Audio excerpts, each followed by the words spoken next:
कभी राम के नाम पर, कभी रहीम के नाम पर, कभी कब्रिस्तान के नाम पर, कभी शमशान के नाम पर, कभी हिंदू के नाम पर, कभी मुसलमान के नाम पर, कभी जाति के नाम पर, कभी धर्म के नाम पर, कभी क्षेत्र के नाम पर, कभी बिरादरी के नाम पर, कभी अगड़ा, कभी पिछड़ा। हमने यही तो किया ना, जो किया तो भुगतो फिर। आम हिंदुस्तानी इसलिए भुगत रहा है कि आपने ना जाने कैसों कैसों को वोट देकर माननीय बना दिया, सत्ता हाथ में थमा दी, और बंदर के हाथ में उस तरह आएगा तो क्या करेगा। इसीलिए मैं बार बार ये बात कहता हूं कि आपने अपना वोट खुद लुटवाया है तो खुद भुगतिए। मर सड़कों पर रहा है आम आदमी। आज अगर कोरोना हो जाए हमको तो इलाज नहीं है, कोई हाथ लगाने वाला नहीं है। अगर आप खुद से सही हो गए तो ठीक है, वरना भगवान राम ऊपर मिलेंगे। ये स्थिति है। जिस तरीके से एक साथ गुट के गुट में लाशें जलाई जा रही हैं, वो तस्वीरें देखकर दिल रोता है। खुद पे शर्म आती है कि हमने किनको चुना। हमारे जनप्रतिनिधि कहाँ गायब हैं? आसपास विधायक संसद कोई नजर नहीं आता। सवाल मेरा ये है, मैं लोगों का आह्वान करना चाहता हूँ कि अपने आसपास नजर घुमाइए और आपका जनप्रतिनिधि जिसको आपने वोट दिया, जिसको आपने गणमान्य महानुभाव बनाया, माननीय बनाया, आदरणीय बनाया, वो इस दुख की घड़ी में आपके आसपास है कि नहीं है? अगर दुख की घड़ी में आपके आसपास वो नहीं है तो आप दोषी हैं कि आपने ऐसे निकम्मों को,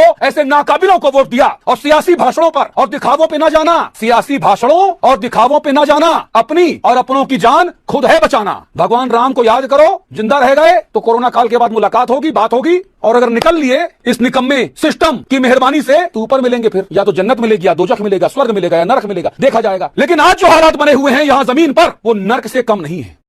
कहीं किसी का कोई मर रहा, कहीं किसी का कोई बीमार पड़ रहा, डॉक्टर है नहीं, और है तो इतना थका हुआ है कि वो मरीज अटेंड करने की स्थिति में नहीं है। और ऊपर से हमारे नेताओं को सत्ता की मलाई चाटनी है। राक्षस हो गए हैं, राक्षस जो लाशों पे खड़े होकर राजनीति करना चाहते हैं। जिन लोगों को रैली में बुलाया जा रहा है, इस बात की गारंटी नहीं है कि वो 3, 4, 5 दिन बाद जिंदा रहेंगे, नहीं रहेंगे। अगर बच गए तो भगवान राम की कृपा, और मर गए तो इंतजाम तो पूरा नेताओं ने कर ही दिया है। और चुनाव आयोग हमारा अंधा है, बेशर्म चुनाव आयोग। अगर मेरे ऊपर मुकदमा होता हूं जेल जाने को तैयार। भारत का चुनाव आयोग सबसे ज्यादा महामूर्ख और अंधा चुनाव आयोग है, मंदबुद्धि चुनाव आयोग, जिसमें बैठे चुनाव आयुक्तों को केवल मलाई चाटनी है, सत्ता की चाकरी करके अपनी पद स्थापना करानी है। आज यहां है, कल किसी और पद पे बैठेंगे, बुढ़ापा ठीक से कटेगा। शर्म आनी चाहिए चुनाव आयुक्तों को हमारे भारत देश के कि वो आम लोगों को कोरोना के मुंह में धकेल रहे हैं चुनाव के नाम पे। अरे क्या बिगड़ जाएगा अगर 6-8 महीना और राष्ट्रपति शासन या राज्यपाल शासन लगा रह जाएगा तो क्या तूफान आ जाएगा? अगर 2, 4, 5 सीटों पर विधायक या पंचायत सदस्य नहीं चुने जाएंगे तो क्या तूफान आ जाएगा? पहाड़ गिर जाएगा क्या? सुनामी आ जाएगी क्या? लेकिन इस भीड़ जुटाने वाली स्थिति से कोरोना का संक्रमण और ज्यादा बेकाबू होकर फैलेगा।